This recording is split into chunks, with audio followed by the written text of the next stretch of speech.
guys. Bob here for TNL Network.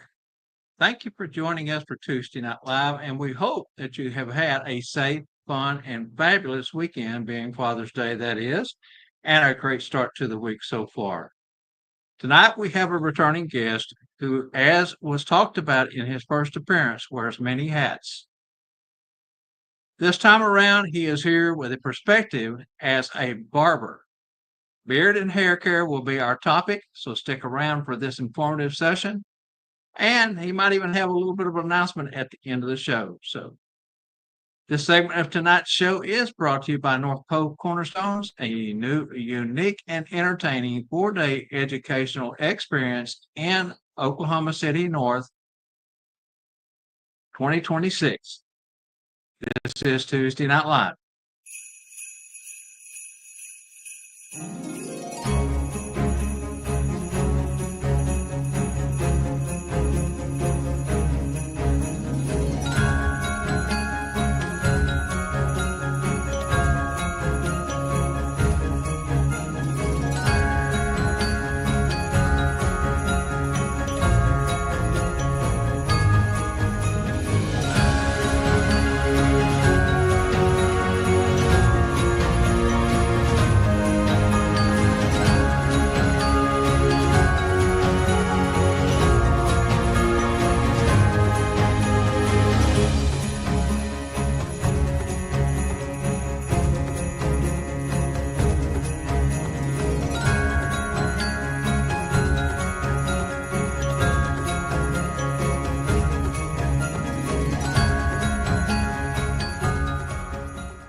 Now, guys, with only 30 days left until School of Santa's officially is open for classes, it's not far off now. It's getting close.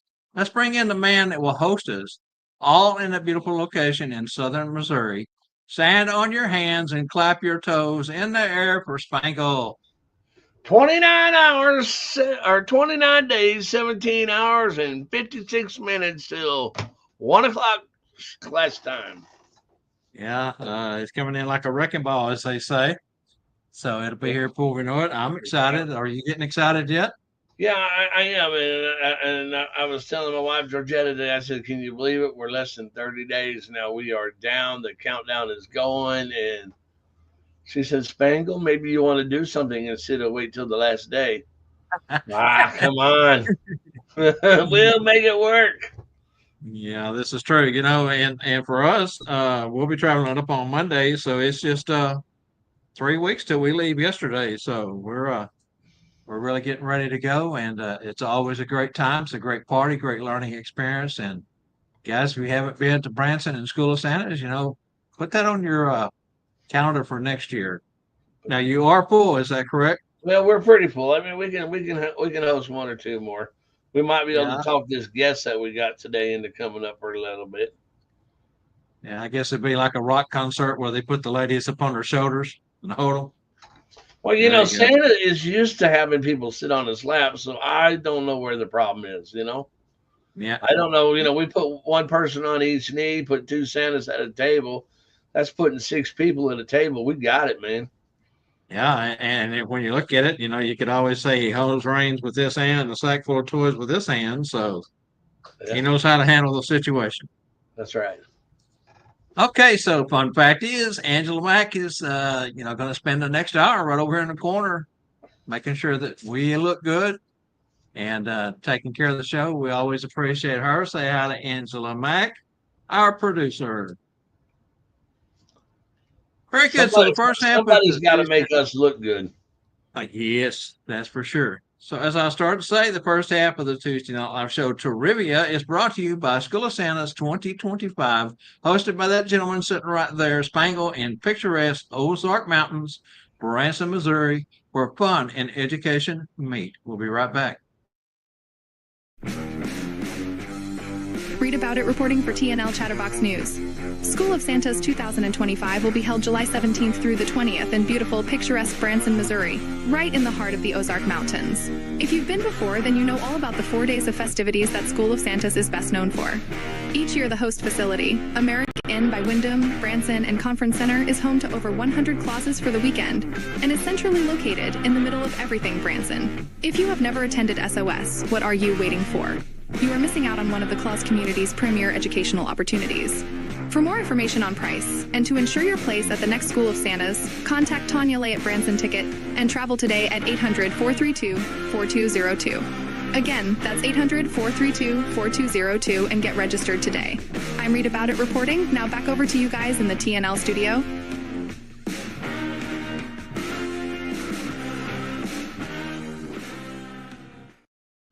Well, tonight's prize for the prize, the name today goes in the hat twice, or goes in the hat once, but we're going to draw forth the North Pole Cornerstones, and we will be doing that when, Bob? Last show of this year, this season, 2025 here on TNL. Okay, the last show of the season for that, and then your name goes in the hat for 2026, the 16th through the 19th of July in Branson, Missouri. That's for School of Santas. Yes. So anyways, children's book, Christmas book trivia. Although not known for writing children's books, this author did write a book about Christmas. The story that begins as a broadcast for radio, talking about his memories. It was called A Child's Christmas Inn. There we need the town, where it was, and the year it was published, and who was the author. So, although not known for writing children's books, the author did write a book about Christmas. The story begins as a broadcast for radio, talking about his memories. It was called A Child's Christmas Inn, and we need to know the country, when it was published, and who wrote it. Good luck, guys. Yeah, we hadn't had a blank in a while, so I thought we'd throw a blank in this week and kind of let people get that nostalgia feel for the blank. All right, very good. So anyways, let's get on with the show and let them work on that, huh? Sounds good. Let's go. Tonight's featured guest was on the show back in March 11th of this season. He wears many hats and was quick to throw his barber hat into the mix. He has researched, been schooled, and always ready to help others with what he has learned and from his own experiences. Back in the day, many of us went to visit a barber. The old school name, but Russell is very much up on all the industry's latest, not to mention has a pretty cool beard. Let's give a warm welcome to tonight's returning featured guest, joining us from North Texas, Russell Ellison. Hello there, Spangle. Bob, Hello. Hi, Russ. Good to see you again, brother, and welcome back to the show. Glad to be here. Glad you let me come back. Hey, Me and Bob had a big debate about that, and Bob won. Oh, okay. So, we kind of had a little teaser. You might have some, exciting news to share later. I don't know if you're ready to launch that or not. We kind of talked about it, but before we do that, let's run this video and show folks kind of what you got going on. All right.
Well, I think I just need a little taken off the top. Can you help me?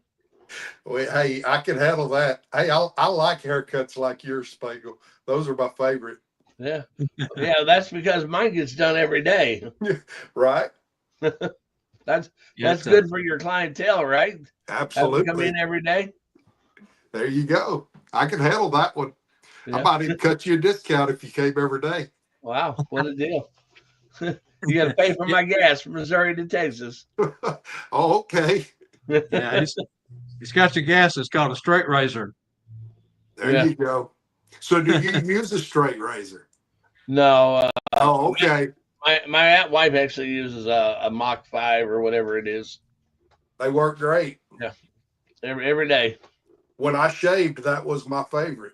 Yeah. That's a nice little shop you have there, Russ. It's the first time I've seen it. From what we see, it's a pretty cool stuff you got going on. Yeah, it's a pretty neat little spot. Uh, Everybody pulls up, they see the outside, and then they come in and they're like, wow. Yeah, a little bit different on the outside. We won't Yep. get into that, but the inside looked very nice. So, So is that what you do full time, cutting hair? No, sir, it's not. I I'm very limited and I would love to do it full time, but so funny story. Just I was actually in barber school when one of those pictures. There's a picture in that video was where I had the cape, and that was the picture that landed me becoming Santa. And since then, everything has just kind of taken a different route. You know what I mean? And it's just kind of the way it always goes. But one thing has led to another, and I'll share some more of that with you tonight later on. And but yep. So hopefully I'll get to barber full time one day. I don't know that I want to do it full time though. To be honest. Okay, I'm gonna throw a hair question at you right away. What's that? Is there something that some of us can do to fill this in? Absolutely not. Yeah. I wish I could tell you there was a miracle product, but hey, that is simply genetics. And we're going to get into a little bit of that tonight as well.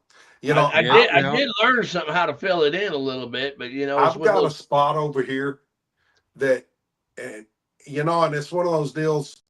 It used to bug me because it's just it's a little patch, and I wish it would fill in thicker. And and I'm gonna talk more about some of my stuff and why I do what I do tonight. And I don't want to jump ahead, but nope, that's pretty much genetics.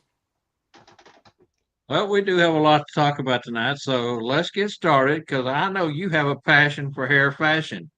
The See what I passion for did hair there? fashion. Yeah, I see what I You, did there. I Okay, so did. getting started on Santa beard care. That's where we want to start off with for Santas who wear their beards with pride, purpose, and professionalism. Beard structure and growth basics. Explain just the basic cycle and the definition of each of those three phases. Then we'll go into depth with the farm analogy on the next question that Spangle has for you. Absolutely. And Bob, that one of the reasons I want to cover this, and it might not interest a lot of people, but this is simply something that a lot of people don't know. And when I discovered this and when I was reading this in barber school, it just really and it helps you understand why things we think that something's abnormal, and the reality is it's normal. But the reason I wanted to cover this is because I've talked to many guys over the years, and they'll ask me about it, and I'll even I see guys posting like in a lot of the groups and so forth, Uh-huh. and they want what it's all about is like you'll hear the question, they'll use the term, I'm shedding, my beard's shedding. Do you guys have issues with your hair falling out? And the reality is that is part of the hair cycle. And well, a lot of people don't realize it's typical for our hair to fall out. And I think it's somewhere around in the neighborhood of 50 to 100 hairs that our body loses every day. So there's always regrowth going on. But I want to explain that to you. And So the life cycle of the beard hair, there's there's there's these big words, but I'm gonna give you the simple word, then I'm gonna try to pronounce.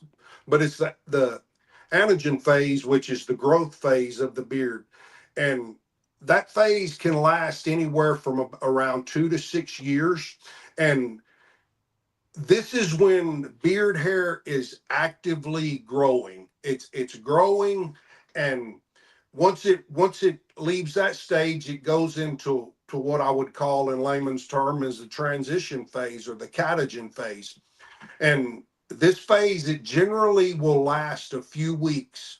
Hair growth stops, but it doesn't fall out yet. And then we go into the third stage or the third cycle, which is the resting phase or the telogen phase. And this phase can last, a couple months. And all this is all dependent on the person. Some people are different, and that's why a lot of men, they can grow an extremely long beard, and then some, it gets so long and then it stops, and that's a reality. It's just part of your makeup and your genetics. But in this telogen phase, the resting phase that lasts a few months, this is the phase where old hairs shed and then new ones begin to grow again. So the beard hair life cycle, and I want to explain it in layman's terms where maybe we can understand it a little better. And I'm gonna say it like this. So the the anagen phase is the growth phase. I already shared that with you. But let's think about it like a seed. The beard is growing. It's like a seed. It's sprouting and it's growing taller. And in this phase, which I said earlier, 2 to 6 years, varies by person.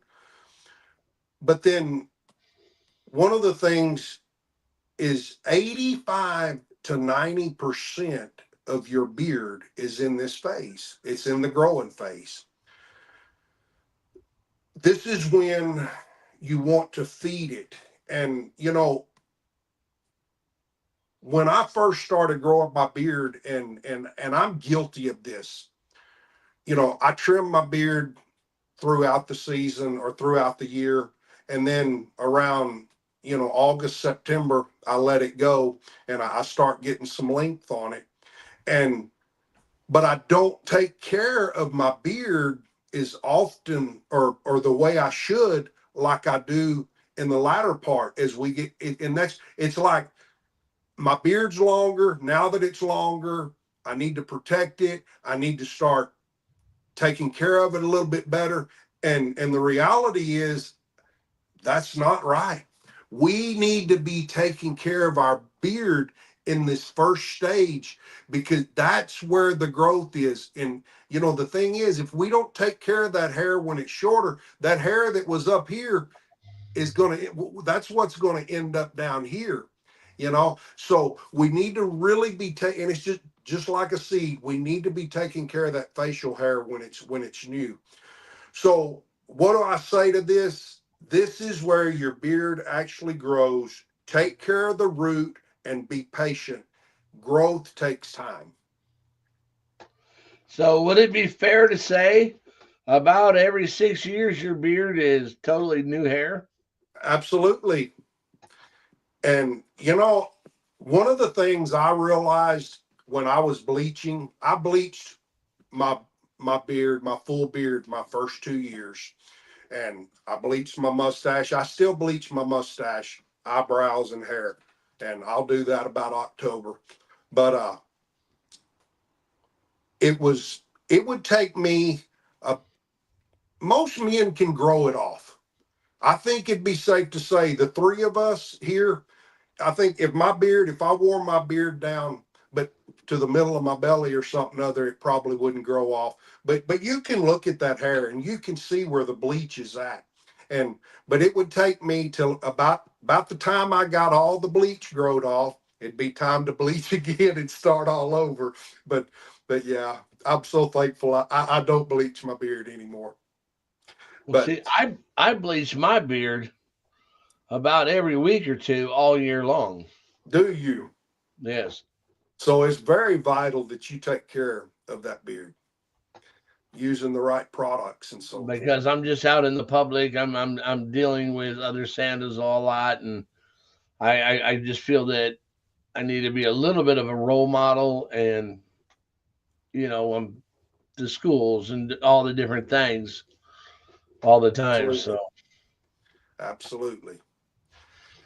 So all right. yeah, so the phases, the different phases, and as I'll jump back in there and I'll speed this up a little bit, but that transition phase, if we think of it like a seed, it's the beard. That's when the beard stops growing, like a plant that stops growing and prepares for harvest, and which, like I said, it lasts about 2 to 3 weeks. The hair detaches from the blood supply but stays in place, and then it goes into that telogen phase, the shedding phase, like a plant or a tree that is dropping seeds or leaves. It'll last about 1 to 3 months, and then this is when the hair naturally falls out to make room for new growth. So think about it like this, guys. If you're concerned every time you see a beard hair falling out, that just means that another one's pushed it out and another one's on the way. So don't freak out. Shedding is normal. It's just the cycle doing its thing. And think of it like seasonal change. New growth is coming. Well, I So think God could have did us a favor when He pushes one out, make it two coming back in. there you go. That would be Well, cool. Now, so what about these people that say, cutting it, trimming it? You've heard this with the hair. If you trim your hair, it makes it grow better. yeah, Any truth on that? well, there's no truth in the fact that cutting it helps it grow, but it is very important to, if you cut your beard before it reaches that first phase I was talking about, and so yeah, that is going to create a problem. And a lot of that, so guys who have issues with slow growth and don't want to trim it, it may be simply because their hair stays in that phase longer than others. You get what I'm saying? So it grows for a period and then it stops. And so all of that is going to determine how long your beard grows. And like me, I used to cut about once a month, and I would still cut once a month. I don't do it, but about every other month or two now. And it's simply because I'm so meticulous about it. I hate cutting it. I don't like cutting it. And the only person I'll let touch it is my wife. And generally when we get done with that, it's we might need to go see a marriage counselor or something because I'm very meticulous about it. So anyway, Kind of but like IKEA, they need to put a marriage counselor hotline number on the box. yeah. So yeah, so let's go on and jump into that the beard hair versus the head hair. All And right. Yeah. Next, we want to cover the beard versus the head hair. You said that they respond differently to care routine, so they need different products. Also, I've heard beard hair is actually coarser, curlier, and more porous like a straw. Explain all this to us. so absolutely it is, and they were like you mentioned, they do respond differently to the care and routines. So therefore they do need different products. But so first thing we got to understand is that beard hair, it grows differently, and beard hair is usually coarser, which you already said, but it grows in multiple directions. It's not like the hair on our head. Most of us, our hair grows, but and you get a lot of guys, I know they'll come in and their beard will be going all kinds of different directions and so forth. And a lot of that's generally with new growth, early beards, but it grows in multiple directions, not just down. It starts growing later in life due to hormones usually, and but a lot of times, when it comes to young men, they'll come in and they're like, I can't grow a beard, but they're 18, 19 years old. And a lot of that comes with hormones. And once you get into your 25 to 30-year range, things generally begin to take effect and begin to work a little better.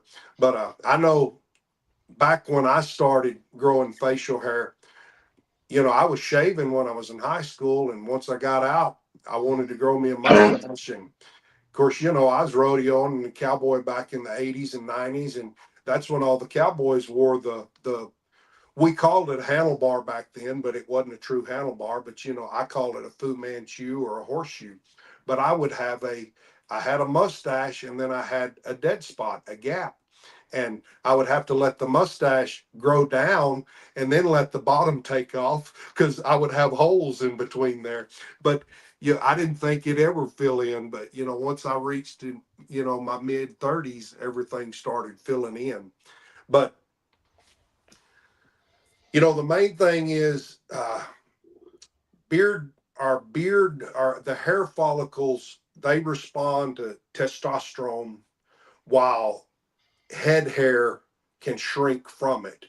But beard hair, like we said, it is not like the head hair. It's rougher, more stubborn, and it marches to the beat of its own drum. So we just got to understand that beards take time. A full, thick Santa beard can take several years for some guys and to reach its peak. But patience, protection, and consistency or consistent care are essential. And take care of it early on. Take care of it year round. Don't do like I'm guilty. I'm guilty of it. And a lot of, as I was going through some of this, I'm thinking, I'm preaching to the choir tonight. Some of this stuff I need to be practicing, but it takes time. And I'm guessing mustache hair and beard hair is pretty much similar. It is. And so mustache, when we talk about beard hair, mustache hair, on average, our beard hair, it'll grow about 1/8 of an inch per week. And it seems slow, but that's 1/2 an inch a month. That's 6 inches a year. And 6 inches doesn't sound like a lot, but I'm gonna tell you what, if you got a 6-inch beard, 6 inches is pretty fair Santa beard. And so I literally measure my beard, and I know that may sound weird, but it's kind of like, so I'll measure from the bottom of my chin just to see how long my beard hair is. And so I do that to kind of see where I like it, and I know about how long it takes it to grow. And if I want to cut it back to 6 inches in the middle, of June, right now, I know I got time until Christmas to get it to where I want it to go. And the thing is, I I cut, I'll generally cut about 1 inch or 2 off of my beard once I really get into the season. And I always kind of hold back, but I end up doing it just because it's healthier. It just looks better. It lays better, and I'll get into a little bit more of that here in a little bit. But but yeah, about 1/8 of an inch a week. So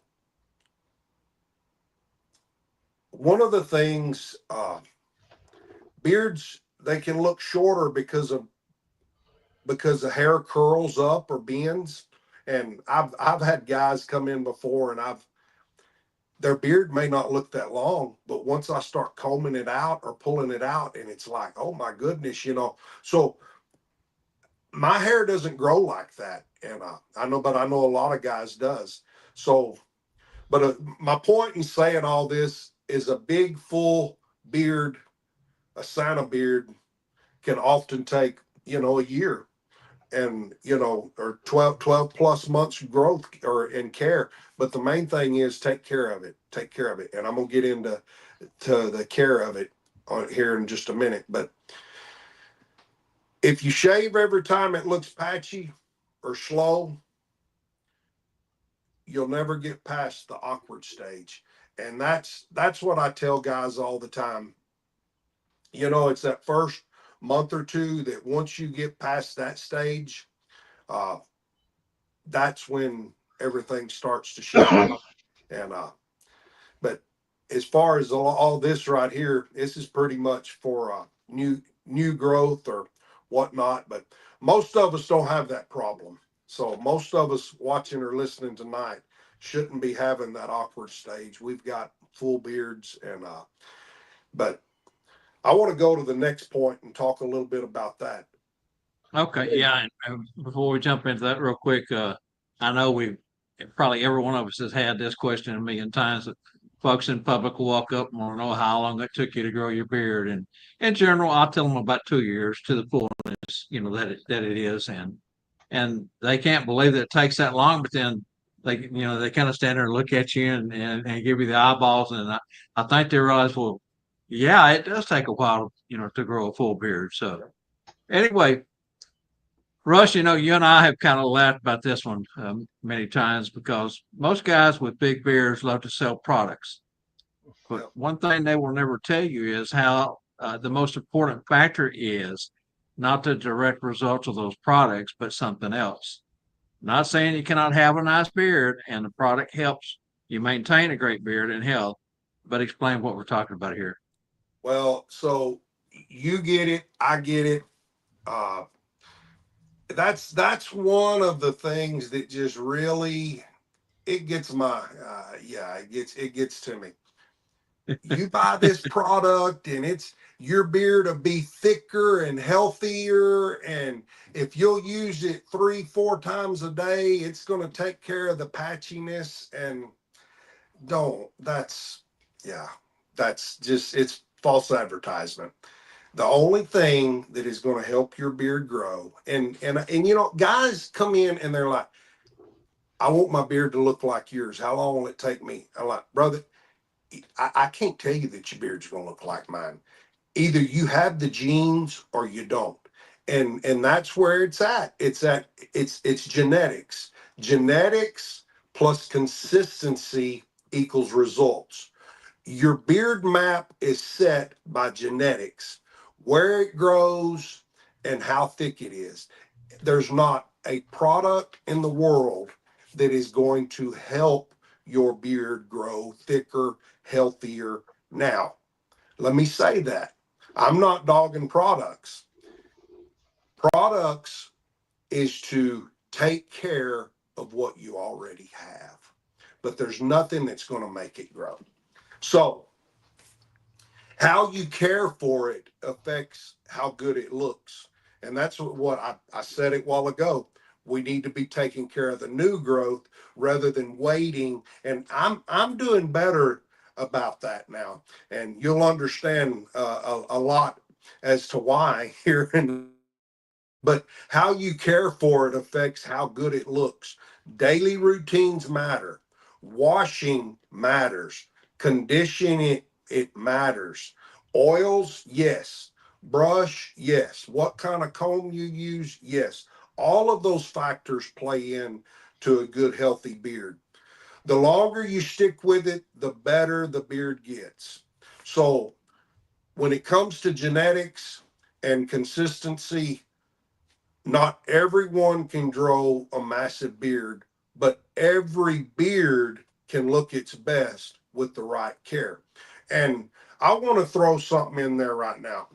And I tell this to guys all the time, and there are guys that I trim on and they've got good looking beards. They're patchy, but a good barber can take that patchy beard and make that beard look like I'll get into that here down when we talk about trimming and maintenance and so forth. So the right barber can take care of those issues. The comb over. Every beard can look its best. All right. So how about getting into the washing and cleansing of the beard? Yeah, so that's a big one too. And why clean the beard? Well, it's because it needs to be clean. But I was looking at some of my notes here, and I'm thinking, boy, I should have looked at a couple of these a little bit more. So if I skip over something, you know why. But so the washing is removing buildup, food, particles, dead skin, and excess oil, prevents itch, beard dandruff or beardruff, and clogging follicles. So saying all that, use the right kind of shampoos and the right kind of cleaners and cleansers. And you know, I'm not, don't hear what I'm not saying. I am not dogging beard products, and I'm not dogging any beard companies out there. But here's what I will tell you from personal experience. People ask me about beard washes all the time. And when it comes to beard washes, and let me say this, I'm very meticulous. I pay close attention to, I'm not the dude that goes to work, washes my beard, uh, use Head and Shoulders on my hair, and if it's good enough for my hair, it's good enough for my beard. And while I understand that's the mentality that a lot of guys have, my beard, it's my beard goes through a lot. If you knew all the things I did and all the elements that I were in, I may be, and I'm getting ahead of myself, but I'll talk about that here in a minute. But so I want to hit this right here, and this is important. So I want to talk about the right kind of shampoos, whether it be labeled as a beard shampoo or a shampoo. What you want is a pH balanced wash. You want a mild detergent or shampoo. So pH balanced beard wash, they respect both the skin and the hair, and they're not harsh, they're not stripping. And one of the things that I've noticed is I like a shampoo that lathers really good. And here's the thing, those shampoos that are really good to lather and get that really good foam going, those are generally the ones that aren't very healthy for you. There's the ones that they have a high pH. And I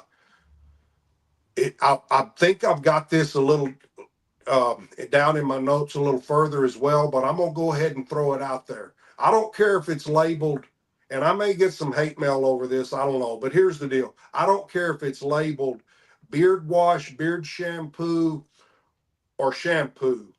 If it's got a pH level that's higher than a 5.5, it's too stout.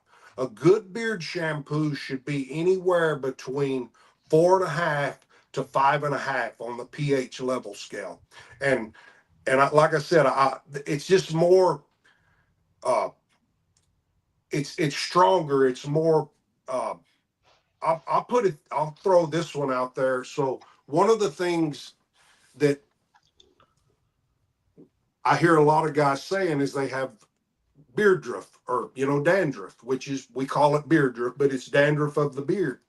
So they'll use the same shampoos that one, and I'm not going to call a name out, but it's been around for years. It's the same one we use for when we have dandruff in our hair. But that particular shampoo, if I'm not mistaken, and I could be wrong, but if I'm not mistaken, it's got a pH balance of about 7. That's high. And that's very strong. So, and so when putting a dandruff shampoo on our beard that is too strong, we may be hurting the issue more than we're helping the issue.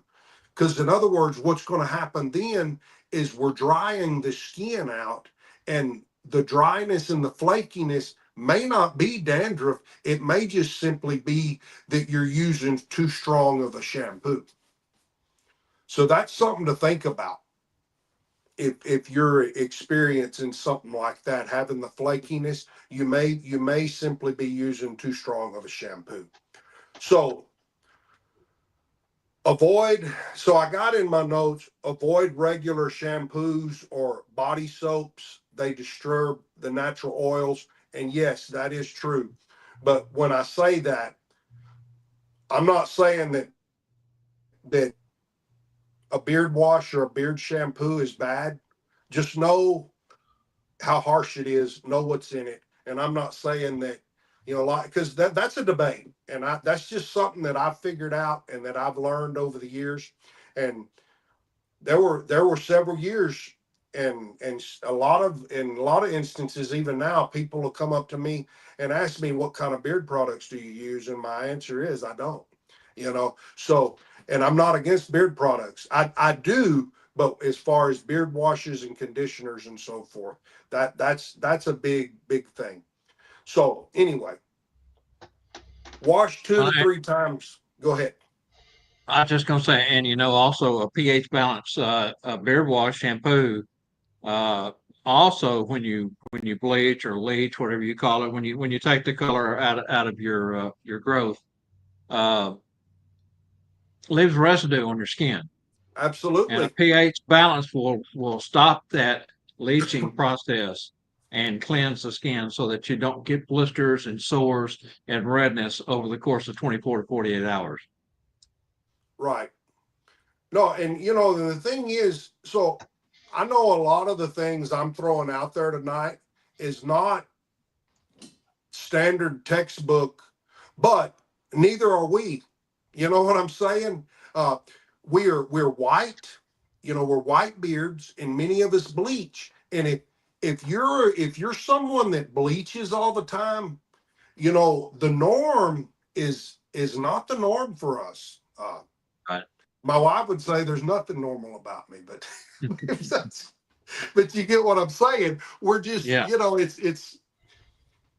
It's not, no two beards are the same, and no Right, two and they're products are the same. exactly, they're And all different. yeah, So yeah. we've So talked about the washing and the cleansing of the beard.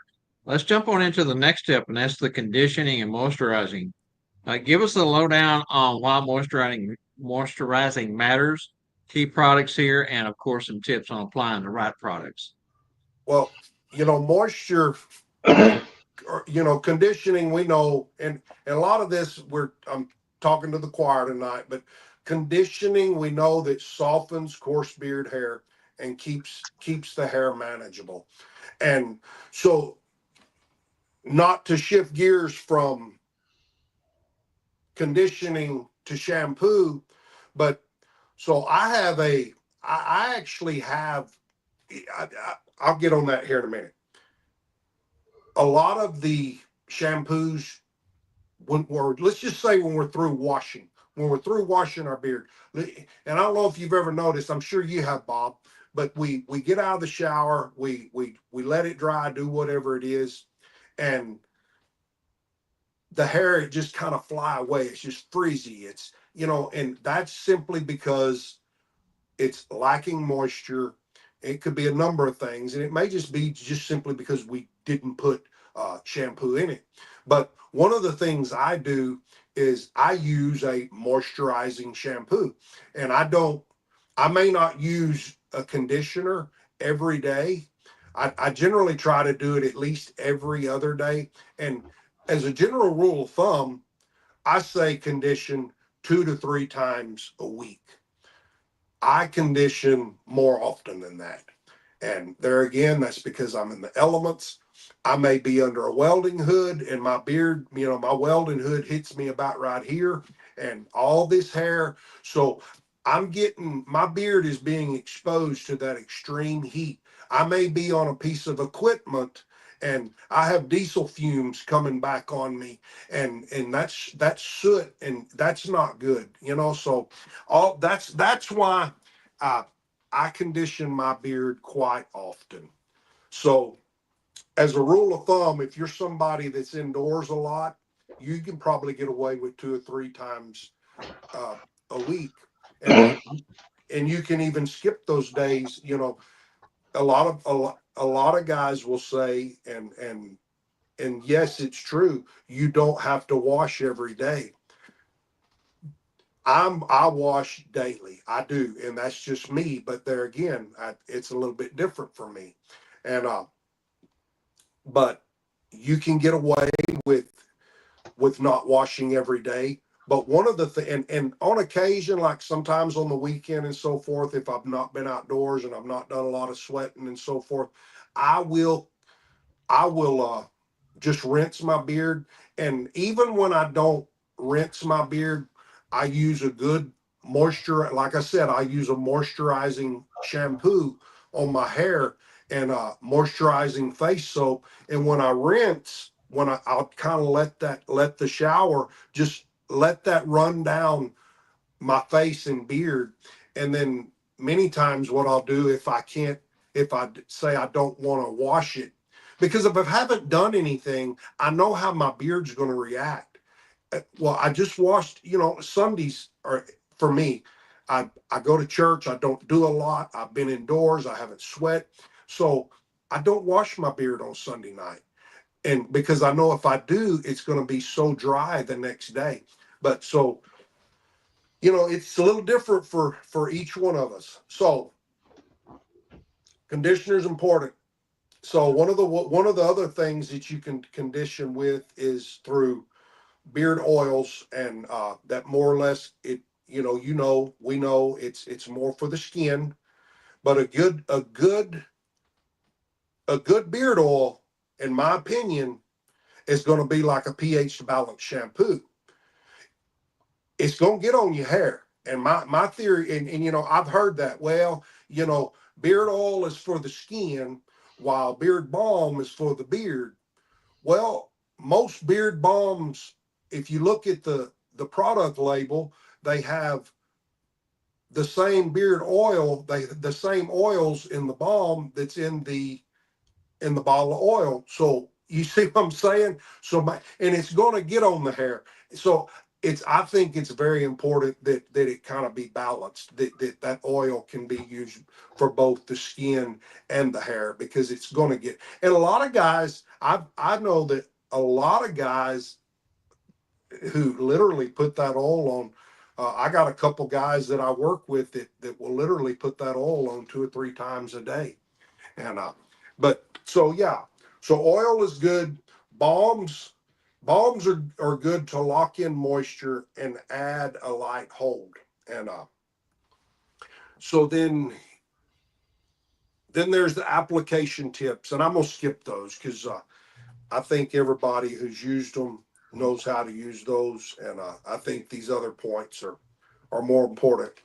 Well, Yeah, let me ask you this: Well, putting on that welding helmet and stuff, are you ever scared a spark's going to burn your beard? Yes, sir, I am. Every time I put that welding hood on, so but and I even thought about putting it in a ponytail, Uh and huh. I've around Christmas time I will take and I'll tuck it into my shirt or my welding jacket, and I thought about putting it in a ponytail, but then I got to thinking about that. I said, you know what? That's not a good idea, because the way it is, if sparks fly, it's sparks go through it. But if that dude's in a ponytail, that spark's going to fall right in the middle of that big clump of hair, and then it's going to burn. So the ponytail's out. But I try, yeah. So to answer that question, Do yes. they make any kind of apparatus, or can you use something like maybe So cut a piece of a fire blanket and put it into so your I helmet? have seen, and beards have gotten so popular now, and I have seen where they make a welding hood that has snaps at the bottom of it, and it's just a long piece of leather that extend. Basically, it's just a piece of leather that extends that hood down to protect the beard. And the good thing is, when I weld, I don't weld every day. I work for the county, and it's one of those deals when something breaks and you happen to be a welder and a good one, they're going to call on me. And there are a couple other guys that can weld, but when they know that something really needs to be done, they call on me, and I'm like, okay, I got to do it. So it's just part of the territory. And but yeah, so it does scare me though. yeah, we've got a question here from Gary Linder. Are yeah, I guess that's the question. Gary has a heck of a head of hair and a really nice beard. Also, he is an alumni of the School of Santas. Comes a lot year in and year out up there. But he wants to know what shampoos, what conditioners, name brands. He says, "Well, for me, Gary, I'm sold on Ion products. I get those at Sally's, and the only thing that I don't use Ion is the shampoo, and what I use there is the Iso Plus. It's a pH balance shampoo, and uh, a lady that works at our Sally's, hairdresser for 40 plus years, retired, and works part time at Sally's. And she's the one that has walked me through a lot of what I use. And she says, you can spend $20 for 8 ounces of this, or you can spend $3 for 8 ounces of this. She said, I guarantee this $3 product is better than this $20 product. She said, trust me on this. So that's why I So, use the ISO Plus pH balance. so if it's pH balanced, paraben free, and what is It is. sulfate free, It is. if it is, if so, do you use that? So Yeah. I've never personally used the Ion products. I know a Mhm. lot of Santas do, uh, but I mean, if that's the main thing. If it's working for you and Yeah. it Yeah. meets those qualities, then I would say it's a good product. Yeah. I use And the Color Solutions After Color conditioner, which is also ion.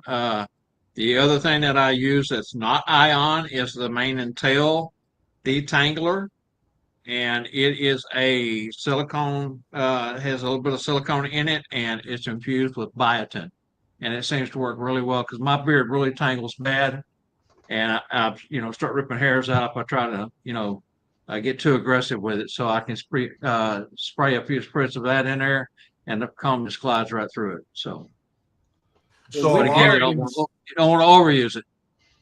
I a carry lot a shampoo, but unfortunately, it doesn't even say a pH balance in it. So a lot of shampoos won't, uh, but you can look through the ingredients, and if it's got a bunch of words in there you can't understand, what is that you're using? What is that? Is that the Ion? You got to read it. You forget I'm on a cell phone, so you are like tiny. Well, this is our own product. Oh, that's you. So yeah. So I actually got wind of where your stuff comes from, and it's Uh pretty huh. solid. I researched it. It's Okay. solid, bro. All right. Thank you. Yeah, no, I did. Just a little, but yeah, it's good stuff. Yeah, And I would tell so I, anybody. I didn't I didn't see this. I didn't look at the shampoo, but I did look at the other beard products. Right. So Okay. Well, thank you. yeah, Well, you had me so looking. yeah, I wanted to check that pH level. yeah. So and the thing is, a lot of people don't even know anything about pH, and but it's a big deal. It's important, and when you understand the pH, and you understand what pH balance shampoos or conditioners you should be using, I can tell you this: most drugstore shampoos are way up there, and they're around 6 and 7.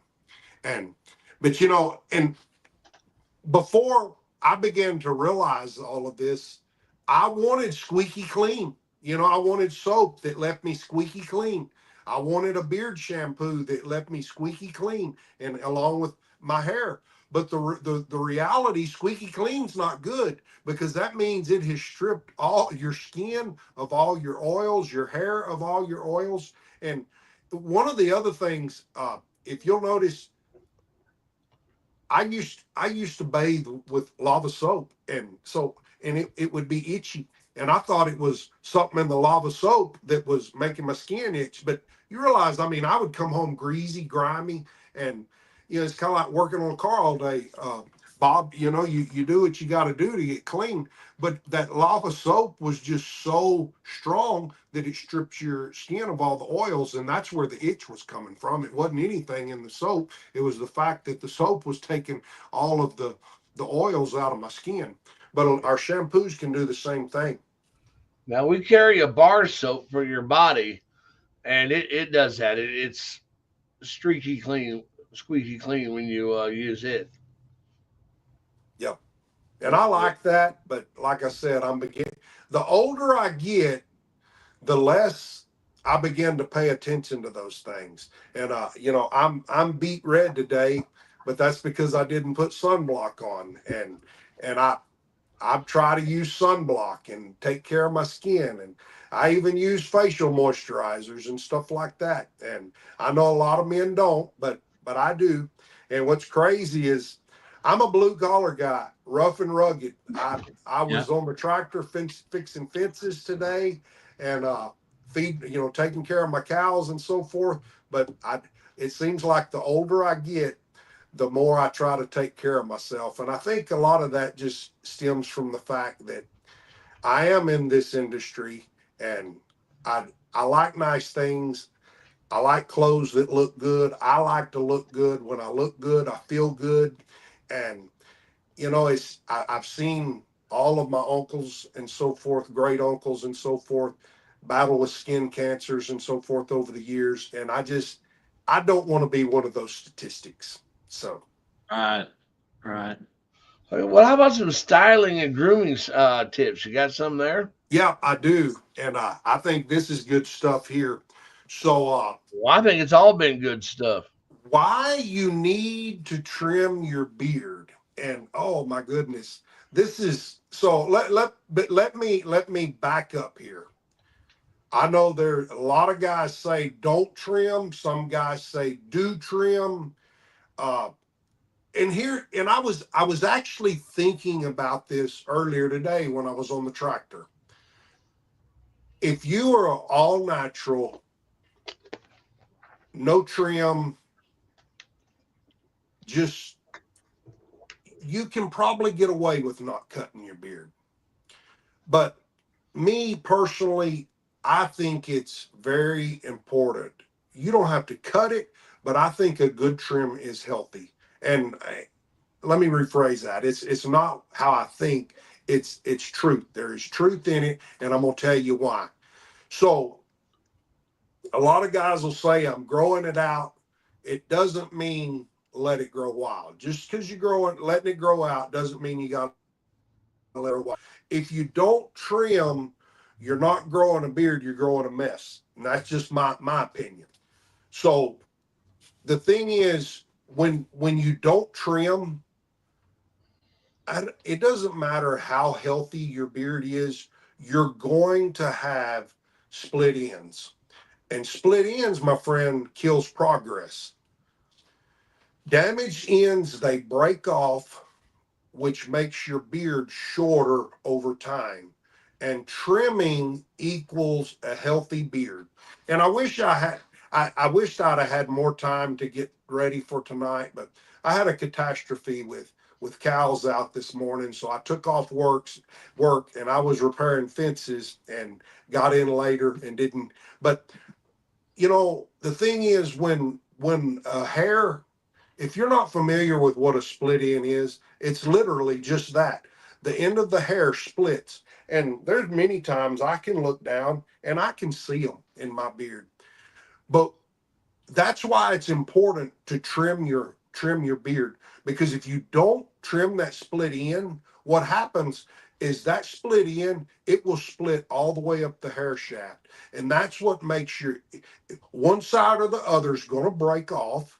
If it doesn't break off, it becomes very thin and it frizzes up, and it's just not unhealthy.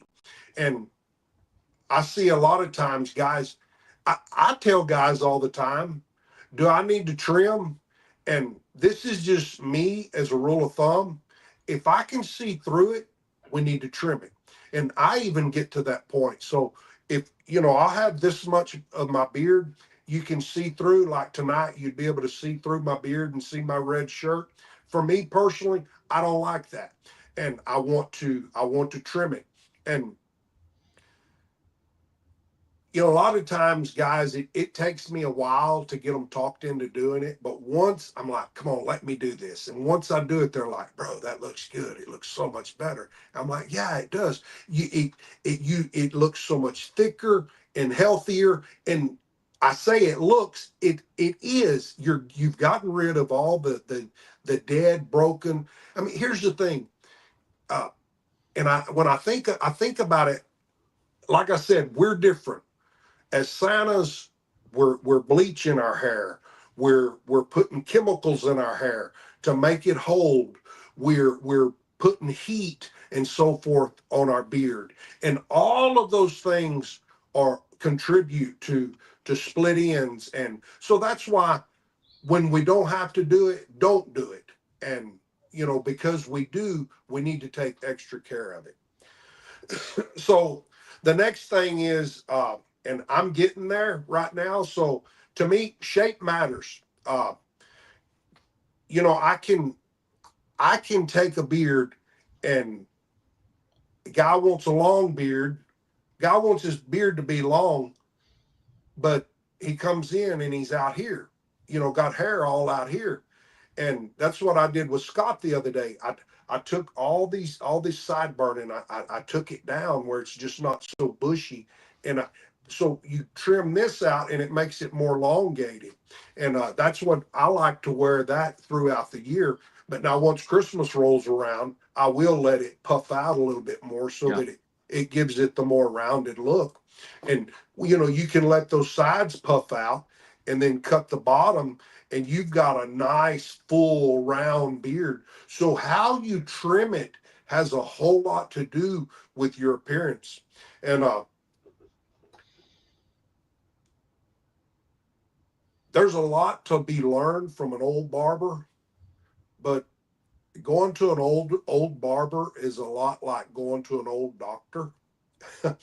And or let me say, one that's not up on the new trends and so forth. Yeah. And a good barber, I'm telling you, a good barber who knows how to trim a beard can do wonders for you. And I'm going to tell you this,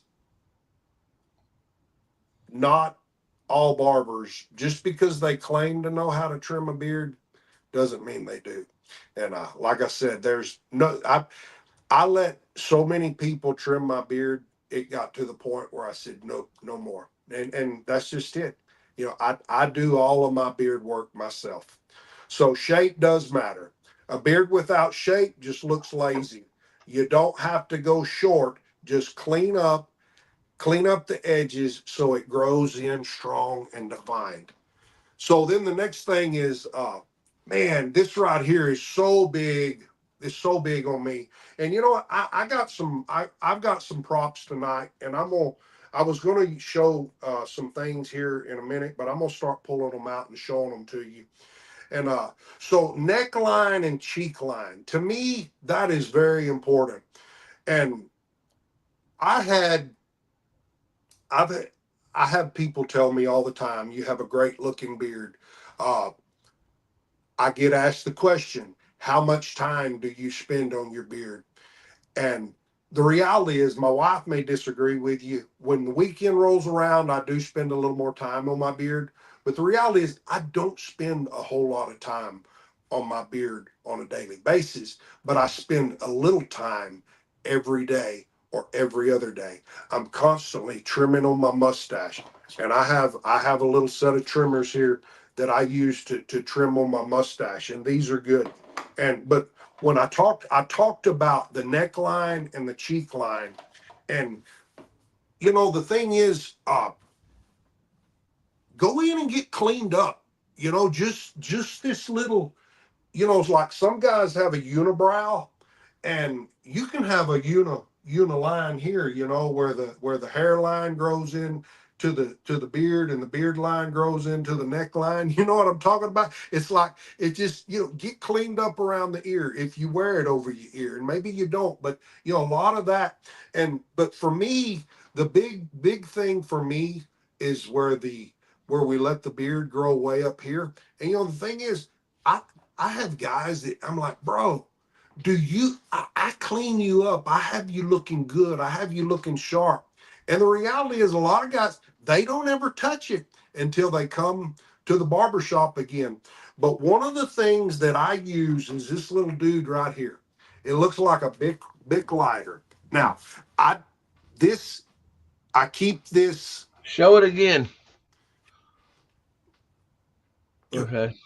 There we go. And I'm gonna do a little demonstration. This is I, everything's backwards, so bear with me.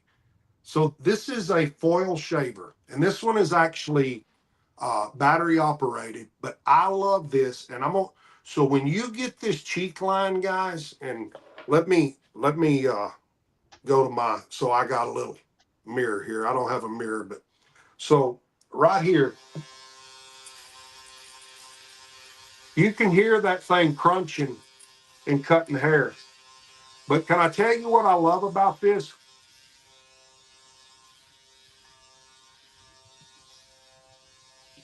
This is not going to cut my beard, but it gets that stubble, all that stubble. I use this every morning, and guys are like, how do you keep your lines so clean? That right there, guys. Now, this one they're expensive. This is a Babyliss, which Babyliss is barber style, but I mean, hey, we spend 3, 4, $5,000 on a suit. It's worth the investment to keep yourself looking good. That's just my opinion. But this is a Babyliss Pro. It's a single full shaver. This one runs off of 2 AA batteries. You can get them where they're rechargeable. But if you don't want to spend that much, here's the deal. I know the quality of it. So it's nice, it's heavy. But there are some out there. Remington makes some that aren't very expensive. Andes is a good brand. But I think you can catch this one on sale.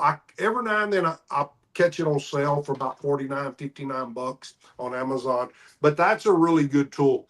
And Aren't I you glad you didn't go like this and go, oops, that wasn't supposed to no, happen? so but the thing is, and that's what but there's nothing, this little it's nothing but it has little bitty tiny holes, and then you have it's Yeah. that's it's a blade, but but these I love these. It goes everywhere with me. When I'm doing my gigs, it goes into my gig bag, my overnight bag.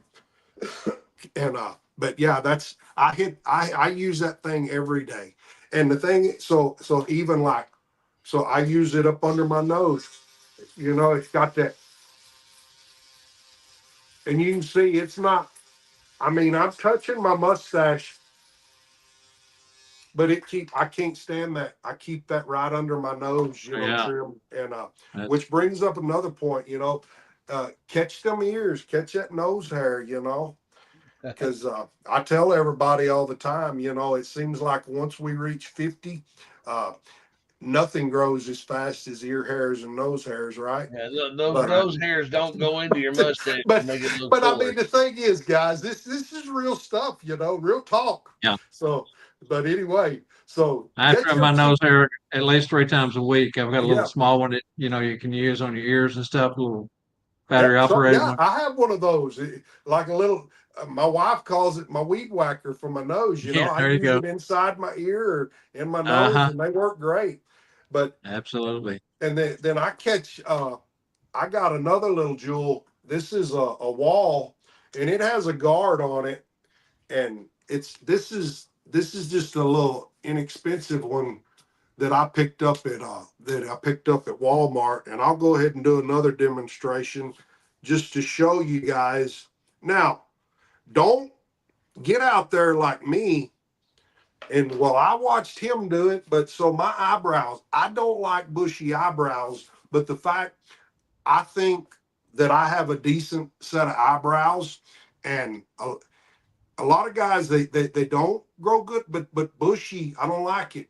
So, but the thing is, like, so with these here, so notice I'm not going this way. I'm gonna go this way. I'm gonna go with the grain. I'm not gonna go against the grain, because if I go this way, I'm gonna shave that dude off, and I don't want to do it. But I don't know what this guard is. It doesn't have a number. It's just 3 little bars, but I hit that, and it keeps them. Notice I smoothed them down, and I do this, and but you know, it's just little tricks, and I keep these in my bathroom, and it's just I saw those and I thought, you know what? While I'm talking about that, I'll go ahead and throw that in there as a little demonstration, and just so if you decide to do this, guys, there's a couple different guards. Go long, and then figure out what works for you.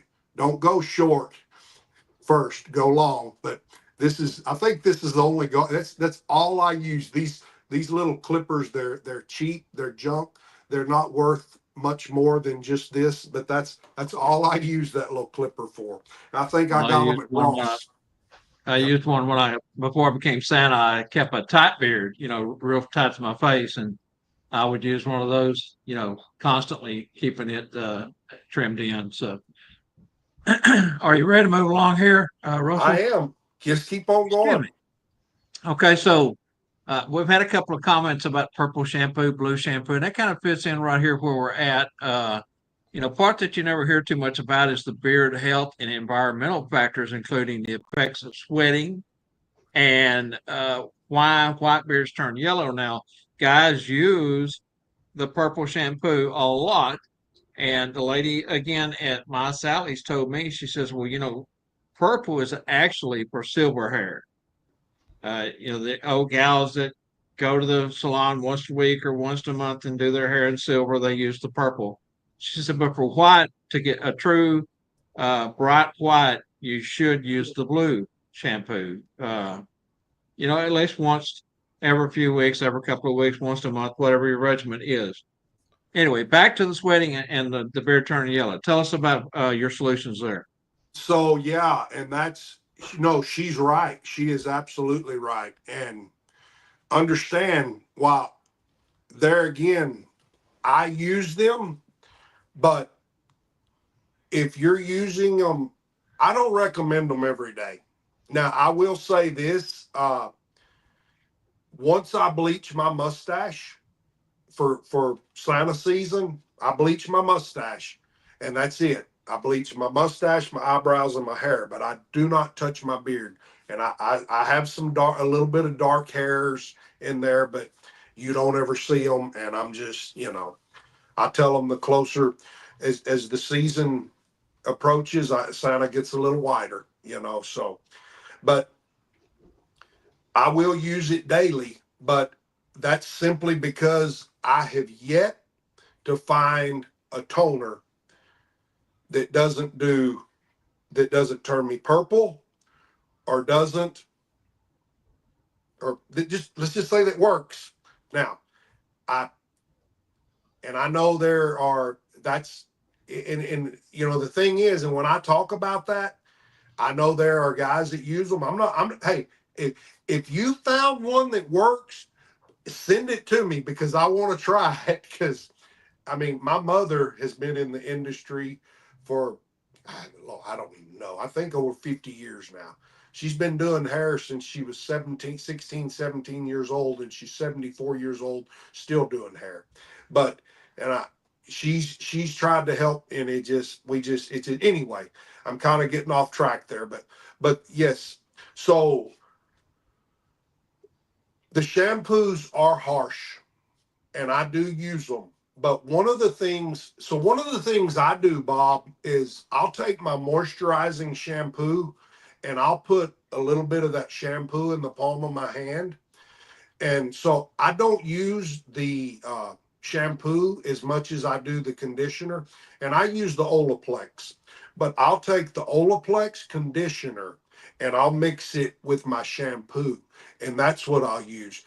And I don't, so see, I know, I used to use the shampoo and the conditioner, but what I've learned is the Olaplex conditioner works. That's good enough for me without using the shampoo. Now you Now may do different. I've heard some guys saying that talk about using whitening toothpaste in their mustache. Well, so that's not good because the whitening is either it's I read something up on that, and I think the whitening is the peroxide, maybe. There's something in the toothpaste, and I'm correct. I stand to be corrected on this if I'm wrong, but there's something in the toothpaste that actually, so it may take the stains out, but it causes yellowing. You get what I'm saying? So, like, so maybe you ate spaghetti sauce and you want to get the spaghetti sauce out. Yes, it's going to take the spaghetti sauce red out, but the toothpaste, something in it is going to turn it yellow. And so I was actually talking with a beautician that works with my mother about that. And she asked me, she said, "Do you have problems with your mustache turning yellow?" And I said, "No. Why do you ask?" She said, "Because I've noticed a lot of men with white beards, and it's from when they brush their teeth. The toothpaste will turn, and I guess maybe that I know that. I'm just mindful of it, and so I try to keep the toothpaste off my mustache as best I can. But I do know that the toothpaste causes yellowing. I don't know that firsthand. That's just by what I've researched and read on. I've also heard you can take a little bit of your shampoo and mix it with your 20 lift, like 50/50, With what? and mix your 20 lift that you process Oh, with yes. and your shampoo and mix it real good and work it in, and it'll take the yellowing out. So yes, I have done that. So that's something that uh, we've tried when I left those toners on a little bit too longer, and I came out looking like a little old lady that That's leaving the exactly when I beauty had to shop, and with woke up one morning and also was purple. I was actually going to put a picture in that video clip. My first year, I mean, I was not lavender, Bob. I was purple. And I I was was, at I I was was at smart. barber school, and I asked one of the instructors if the toner I was using was working great. I ran out, I went and got some more. I came back, and he's like, "Do you want me to mix that for you?" And I said, "No, tell me what the ratio is, and I'll mix it myself because I need to know how to do this because I knew I was going to be doing it." And so he said, "I think it's 2-to-1." And I'm like, "Oh, okay." So I mix it 2-to-1. Well, it wasn't a 2-to-1, it was a 1-to-1 ratio. And within about 5 minutes, I was Barney purple. And we tried everything in the world to get it off. And the only thing that got it off was me driving back to mama's and her going through the bleach process again, but we got it off. But let me hit these, Bob. We had talked about the beard and health, the environmental factors, and some of the things that we don't think about as far as our beard health and us having white beard and is the sun, the UV rays, sun. And I guess it was last year. This is 6 years I've been wearing a white beard now. But and I couldn't figure out, my beard looks good. Why is it that every year as I go into the Christmas season, it's like the bottom portion of my beard is yellow? And one of those reasons I also learned that there were certain products that I was using that was causing it. But what got my attention is I could lift up the outer layer of my beard, and underneath it was just pretty and white, but out on the hair on the top was yellow, and it was because it was bleached from the sun. So white beards do discolor in the sun. Cold affects it. Dry air strips moisture, and that's why when it's very cold, you'll notice if you straighten your beard, it kind of strays straight. And I know I get a little bit of wavy right here under my chin, and it may not be perfectly straight, but when it's really cold, It's straight. So it's important that you, in the wintertime, you use balms or butters to compensate for that. And then the other thing is sweat. So surprisingly, sweat, even though it does contain salt, it also contains natural oils that can help soften the beard. And a funny story, and it some people may think, oh, that's horrible, that's nasty, and it's really not. But me, I mean, it doesn't. It can be 30 below outside, and once I step out of the shower and I go, it just, I don't know. So I'm hot. I'm just dripping with sweat.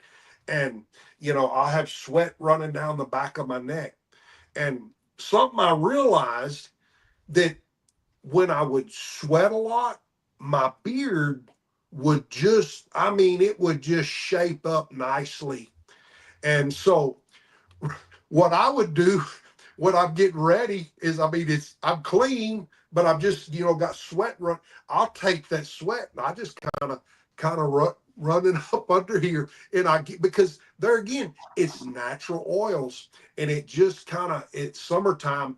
It helps my beard. And, I would notice it, I would be so just dripping wet. But then once I got in the car and we'd go somewhere and my beard had finally dried out and I'd run a comb through it, and it's like, man, it looks good.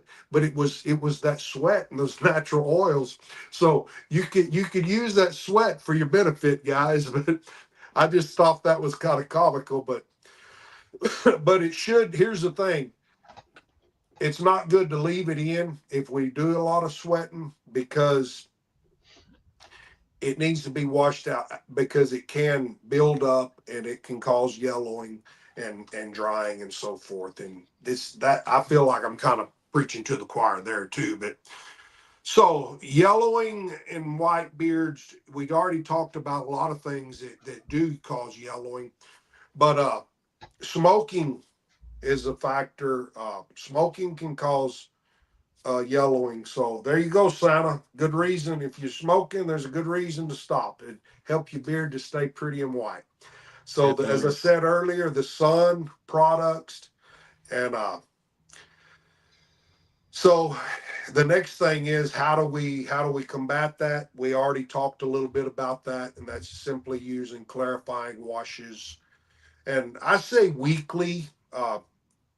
That's weekly, and because to avoid oils that stain, and some yellow tinted oils. But anyway, so yeah.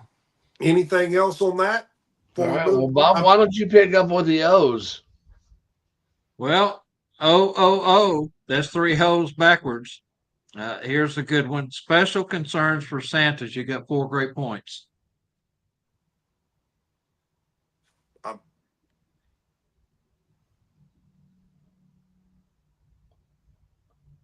Can you hear us, Russell? I'm sorry. Go ahead. Run that by me again. You had 4 good points for Santa. I wasn't paying attention. I thought you guys were going to a commercial or something. No. You had 4 good points for Santas. Special concerns for Santas. Special concerns. Oh, here we go. Okay. Yeah, I got you. So yeah. So event protection. Use non-staining products before suiting up. And shield the beard from sticky hands, heat, glue, and makeup. So I know a lot of guys that do that. They'll put products on there, and a lot of them it's simply just the hairspray and so forth. And but then there's post-event recovery. Cleanse gently. Follow with deep hydration, butters, balms, and do it overnight. Tangling solutions. Be prepared with a wide tooth comb and beard mist for touch-ups. Use stain or satin lined hats to prevent friction. I don't know where that came from. But we're talking about beards and anyway. But so no, we talked about. I'm gonna come back to that. Bright and white maintenance. So we did talk about clarifying washes. Some stuff I got in here double, and I apologize. But yeah, so we were talking about the combs, something, and I wanted to share a couple more props with me that I have with me. And so I know that's a big thing. We talk about combs and so forth. And so I think a lot of that it has to do with simply what type of hair you have. And so I use these are a couple of my go-to combs, and it's simply because it's got the wider tooth. And these are just standard barber combs. And I like as long as it's wider, you want wide. And that way it doesn't hang up, it doesn't get caught in the beard. But this right here, this is just a standard barber comb. This is my favorite comb. It's my go-to. These are my two Santa combs. I have a green one and a red one, and I buy them in packages. I get several of them, and I always pull the red and the green out because they go in my gig bags. And one of these may be in my pocket, and if it's not in my pocket, it's where I can get close to it. But the thing is, guys, it's wide teeth. And the main thing you want to look for when you look at the teeth of that comb, you want teeth that have rounded edges, that don't have sharp edges. I have a particular comb. There's these little combs right here. You get these at Walmart. You get them at, this is the little black comb that men have been carrying in their hip pocket for years. I carried one of these in my pocket when I was in the 5th grade. And they make them, you can pick them up at Walmart. I'm not recommending them, but here's what I am telling you. If you use them, pay attention to them. These I get at Walmart because the teeth, and I don't use this fine. I use this other side, and I simply use it, but it's wider teeth, and the teeth are very smooth. The problem I have with these from Walmart is they're harder plastic and they break. But a lot of the little cheap combs you buy like it are not good. The edges of the teeth are sharp, and they actually, it's the way the plastic is. It's like it splinter maybe, but you've seen that plastic. It's like it's layered, and as it starts getting older, it'll deteriorate. And I've noticed that those kind of pull the hair, and I don't like those. But those are good combs, and of course, a lot of guys they like the wooden combs, and but that's just the thing is, if you're in there again, if you're kinky haired, this is good. And then there again, don't be afraid to use just an old trusty pick. And this is all these two right here. This is my bride's. If she's watching, she's gonna be like, "What are you doing with my comb?" But I saw it, and the reason I liked it is because it has the really round, and it's got the wide teeth. So something like that, because there's nothing in this thing that's going to pull. And I can hear her now. You used my comb.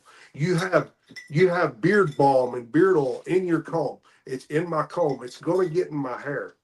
But anyway, so moving on. But that's just I wanted to throw that in there.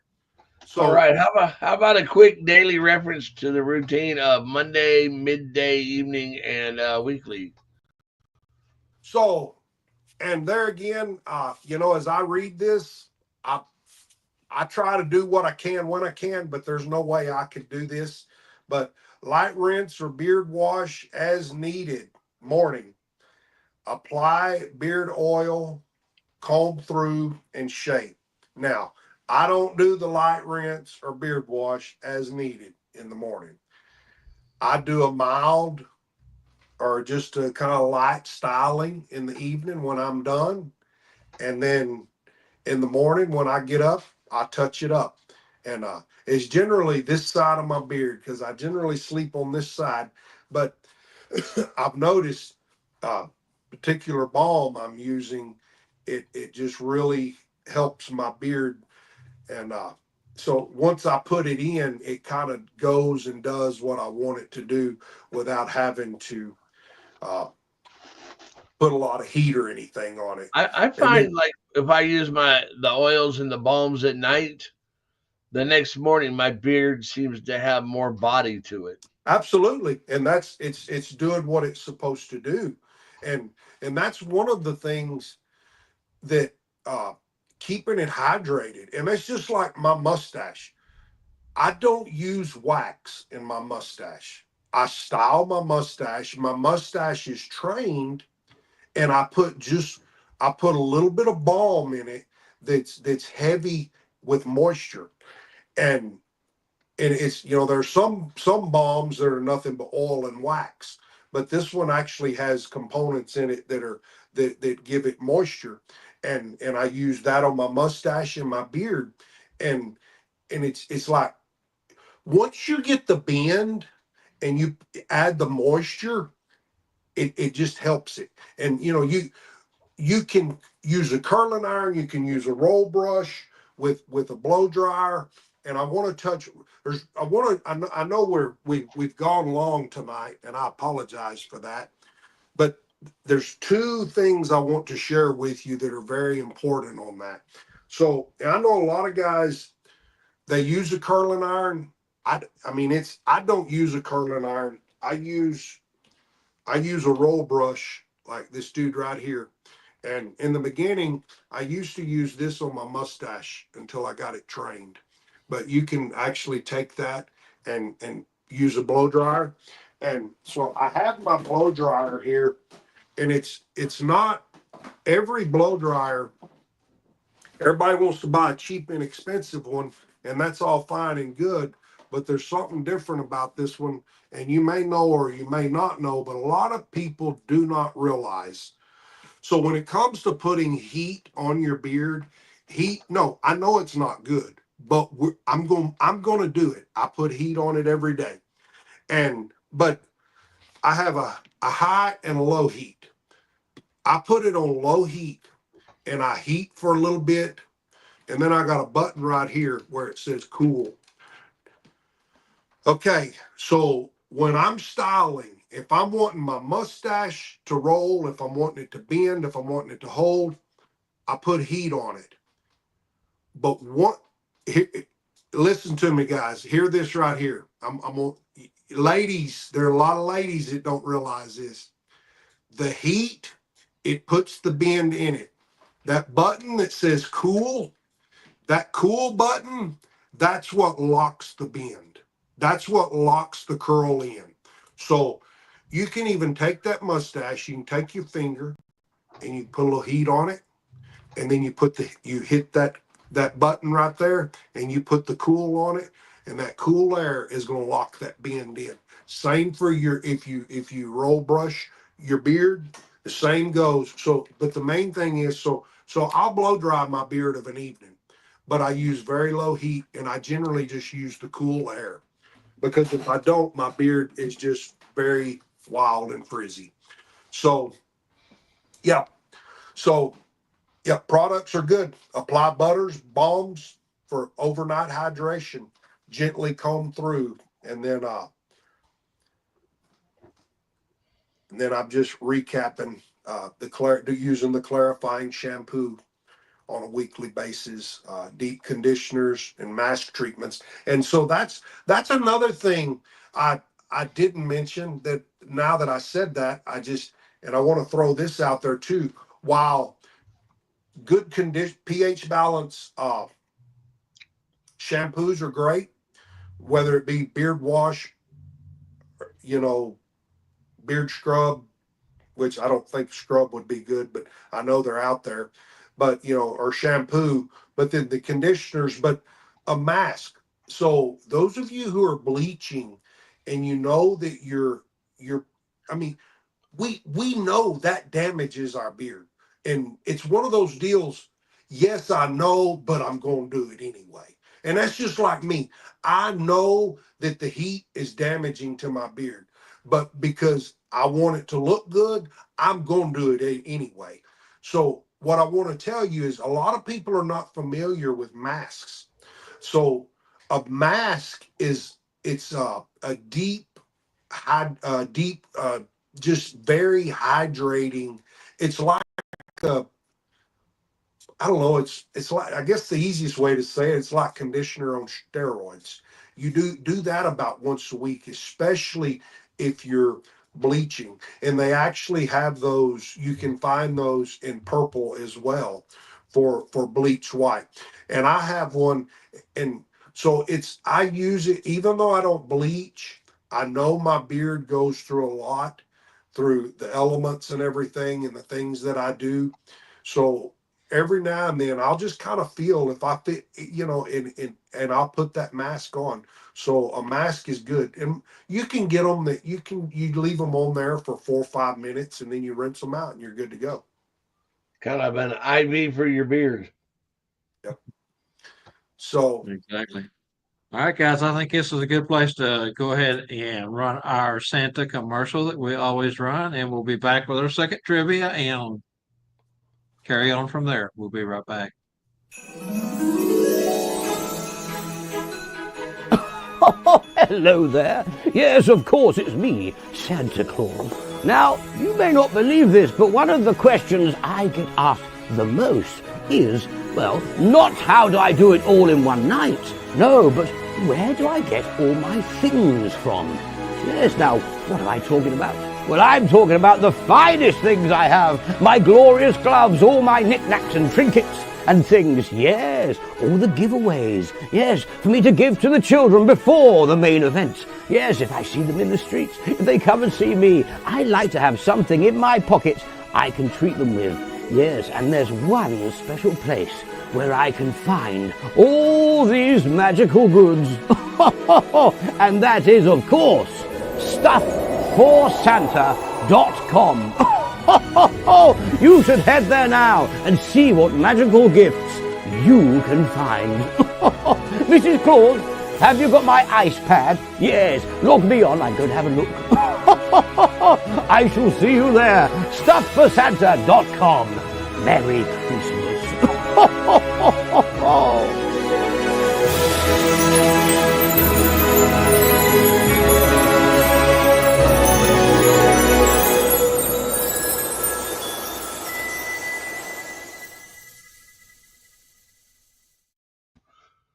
All righty. I have kind of changed things up since we've been going through there. Since I got your blessing a little bit on the products, I decided to go that way. I was going to go with some glasses.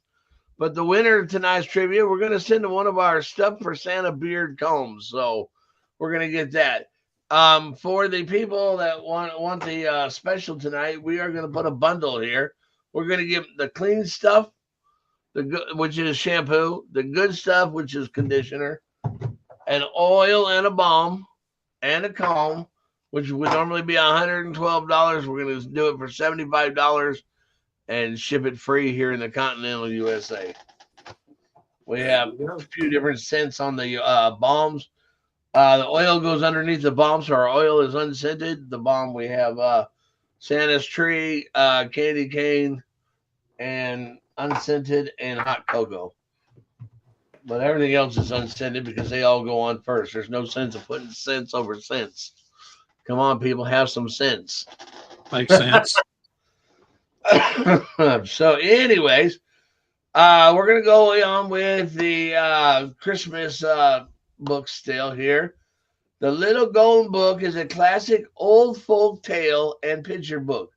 The book is known for its illustrations of colorful farm animals that aren't jumping into the plant of the main character's wheat. The valuable lesson here is the teamwork with a timeless message about selflessness and helpfulness. Name the book, the illustrator, and the publication date. All right, let's go to this again. The Little Golden Book is a classic old folk tale and picture book. The book is known for its illustrations and colorful farm animals that aren't jumping to help plant the main character's wheat.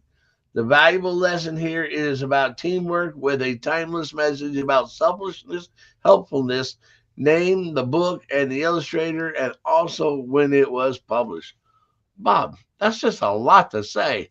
That's a lot, but you know what? This particular book, I don't believe there's probably very many people out there in the Christmas industry that has not heard of this particular one. This was the, if I remember right when I was doing my research, this is the number one best-selling little golden book. And I So, had to look further down in the script to see the answer. Normally, the answer is right there. oh, it's right there. It's above it. Oh, way up on top. Okay, I'm looking at the Yeah, I bottom. moved it to the top because of the short line there. It just fit better. So, I see. All so right. going forward, the answer will be first on the second trivia and then the question under it. I meant to tell you that and I forgot. Okay, so let's move on to the second half of the show here with our featured guest, Russell Ellison. Over to you, Spangle. Okay, well, first of all, okay, my next line is blank. And do you really expect me to not say something? All right. So let's go to our viewers and see if we have any comments or questions. And I know we have a whole bunch of them. Yes, we did. Bill Coates says, is there a way to get the beard hair to straighten instead of kinky? So, okay, that's all going to depend on your hair type.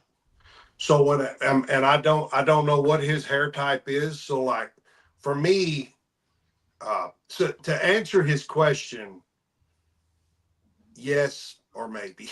So there again. So you know, if you have a very white beard, I mean, you can get that straight look, but a lot of guys they're getting that straight look with a heated straightener.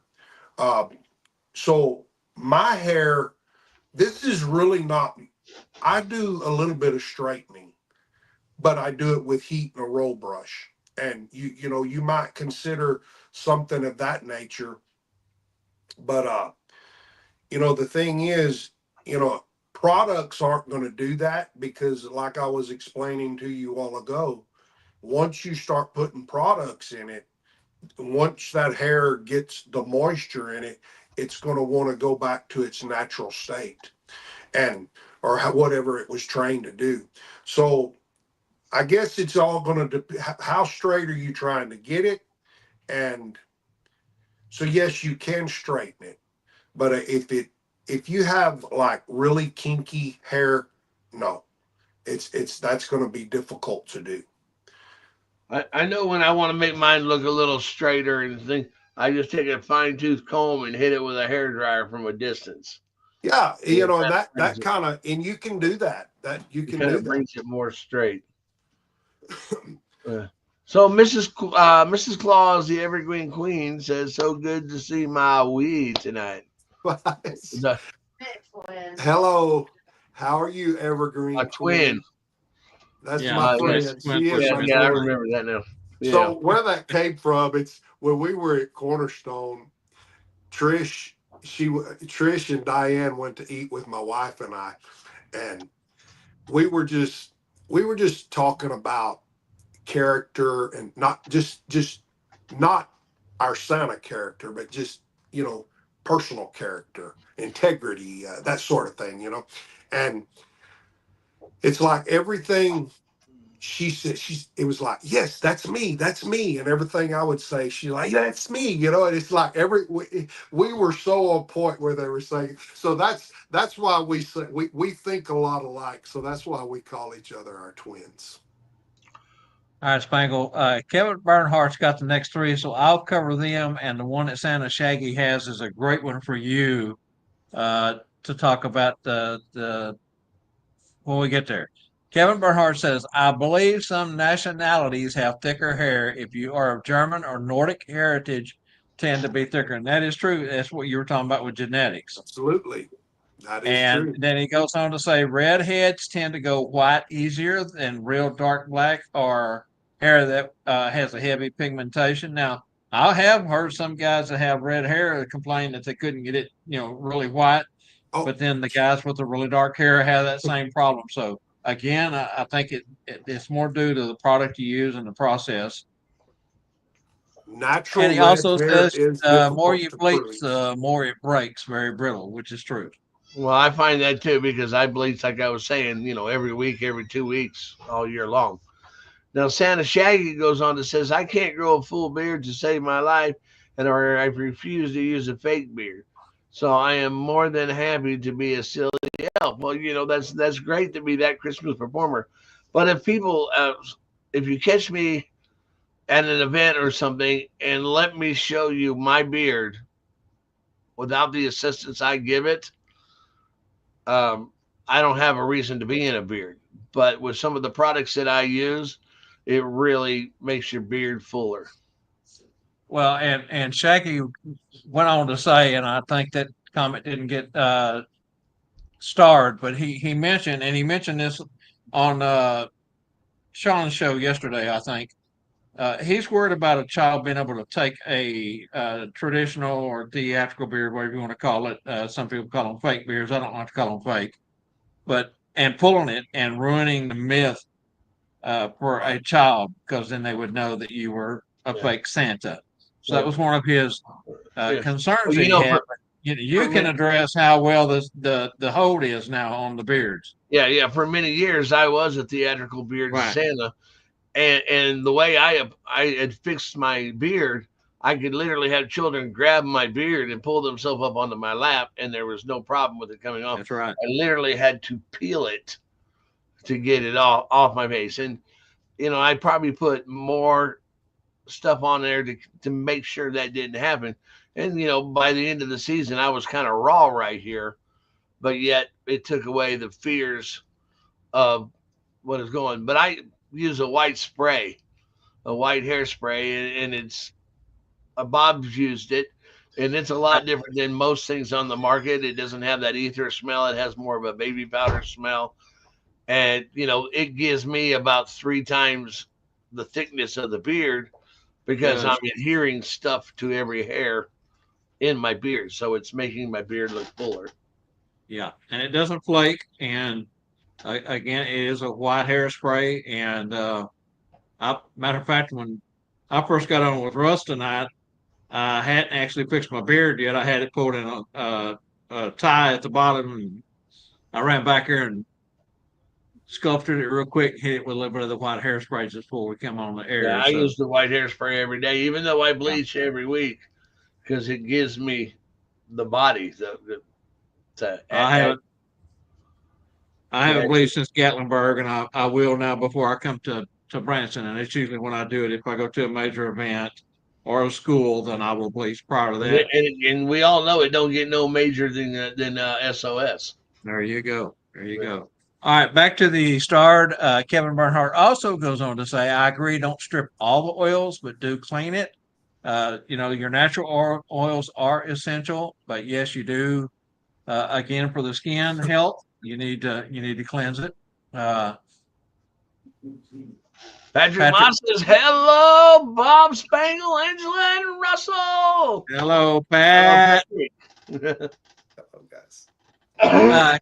Kevin goes on to say, if you touch your beard a lot throughout the day, oil will get on your hands and contaminate wood finishings like top coats. Yes, and your hands also have natural oils in those, and you can touch a clean glass, and that's why you'll see, prints So because and I'm glad you mentioned that because I actually thought he was going to reverse that. The oils in your hand will actually yellow and make your beard look dingy. And yeah, I'm guilty of that. And I get to working and I'm hot and sweaty. And when I get to thinking or I'll be sitting there reading something and I'll catch myself stroking my beard and at the end of the day, I can see it'll just look dirty and dingy. I mean, look at a door that hadn't been cleaned and look at all the oils. right, You ever seen some, right. and just so, I mean, our hands look clean, but there are natural oils in those. So constantly, I wanted to throw that in there. Yeah, another example of that is in your car, if you got a touch screen or if you got a touch screen computer, you'll see those prints on there constantly. Kevin Bernhardt pass goes on it. to say, Redken and Matrix both have great products. Both have a bluing. Okay, Rick Maynard says, because of a skin condition, I use CeraVe shampoo. After I rinse and start to dry, I take a wig brush, which is a steel tin, going slowly. About once a month, I will use the purple shampoo. Great point, Rick. That's good. All right. Patrick Moss says, I use white mascara to cover the black strands in my mustache and my eyebrows. And How are Earl you, Loveday Pat? says that he uses shampoo and conditioner, but he doesn't like to trim. So, And I guess we need to thank Mrs. Claus, the Evergreen Queen, because she says, I thank- just want to compliment you guys on how nice your beards are. I have worked with many Santas, and not all are fortunate as you, but honestly, a well maintained beard makes a huge difference in Santa's overall appearance. thank Absolutely. you, Trish. Well, you know, I think when you go in there and you know your beard looks good, I want to. I guess I want to say maybe it gives you more of that peacock feel as you're going through things. You know. Well, and Russ mentioned earlier about how in the bottom, once it starts to break and thin out, you can see your shirt behind it. I have that issue. Mine's longer, but I'll take and either curl it, in which I did. I curled it, and then I also sculpture it with a little bit of that white hairspray to hold it, and it gives it more of a full look. So. Yep. Santa Tom High up in Vancouver, Washington says product details from Santa Russ. Now, maybe that's something that you ought to do, Russ, is kind of put together a little product list of what you use and put that over on our TNL network page for everyone to see. And again, you can ask 100 Santas what they use, and you'll get 100 different answers. So, and I know that I've shared some of the things that I've done in the past with Tom. He and I have talked about beard and hair. He's got a great beard also. So. Rick Maynard says, I have natural white beard, started going white at 35. I tell everyone when asked as a God gave me 5 kids and they turned me white. Right. I raised 3 girls, so, but I wouldn't trade it for the world. So That's right. They're street smart. but no, Me so and you were yeah, talking about that actually, yesterday. They're street smarts. that's right. All right, man. That was great. That covers everything there that we had. You know, On the trivia, can you tell them the date that they have is incorrect? the date that you have on trivia is incorrect. Is that on the second one? Yes. The second one. Come on, guys, get it right. Yeah. All right. How about Kings? Yeah, see if you can find the correct date on that, guys. You're competing there. And that's for the beard comb, hair comb. Okay, let's run our videos.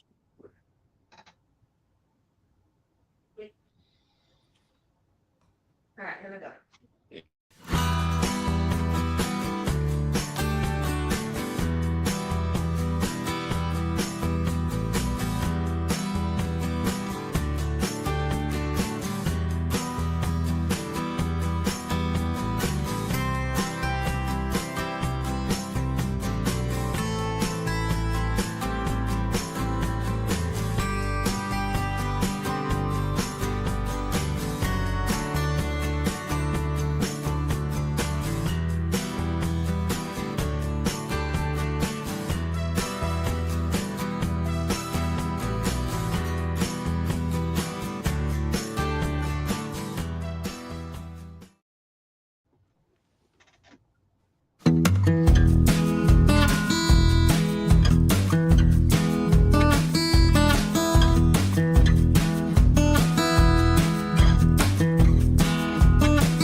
All right, fantastic. I want to say thank you to those folks who help us out.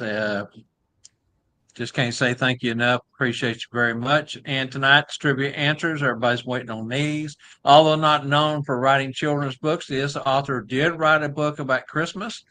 The story began as a broadcaster for radio, or a broadcast for radio, talking about his memories. It was called A Child's Christmas in Wales.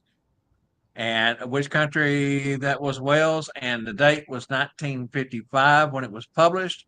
And the author was Dylan Thomas. Our winner was Santa Jeff B.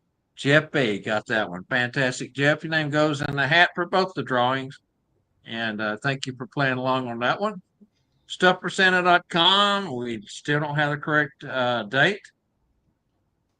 No, but Okay. just want to do the closest. It was. Yeah, let's just throw the date out and let's go with who had the first two answers there, and we'll go with that. The Little Golden Book is a classic old folk tale and picture book.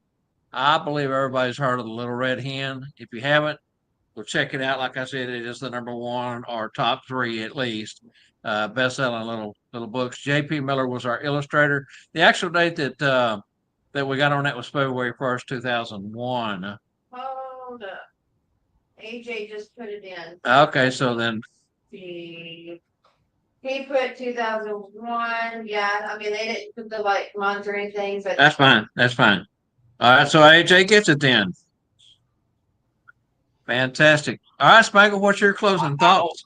I'm just wanting to see how AJ's going to comb his beard with that comb. Well, hey, my closing thoughts was this is a very informative, very mind-boggling, lot to learn. I think I'll have to go back and watch the replay. And I'm going to tell you, if you're watching the replay right now on Facebook, go back and watch it on YouTube. Yeah, that's Tell correct. your friends to subscribe. And again, we all use different products. We all have found what works for us. That's the key to it. If you find something you're happy with it, and your beard's not falling out, and your hair's not looking like Spangle, then keep on doing what you're doing. But if you need advice, Russell is always open for a conversation. He loves to talk when he has time. Thank you, Russell, much for coming on tonight, man. We appreciate you very much. Great show. And don't forget to watch all of our TNL Network Productions 2025 list of shows. We're going to run through them quickly. Bob and Venus on Monday. That's right. The Claws Connect on Tuesday. Oh, Monday. Excuse me. When we have TNL on Tuesday, we have Wednesday nights the Kringle Time with the Kringle Brothers. That's right. This week's What's in Your Bag Part 2 with special guest Santa Nick Casey.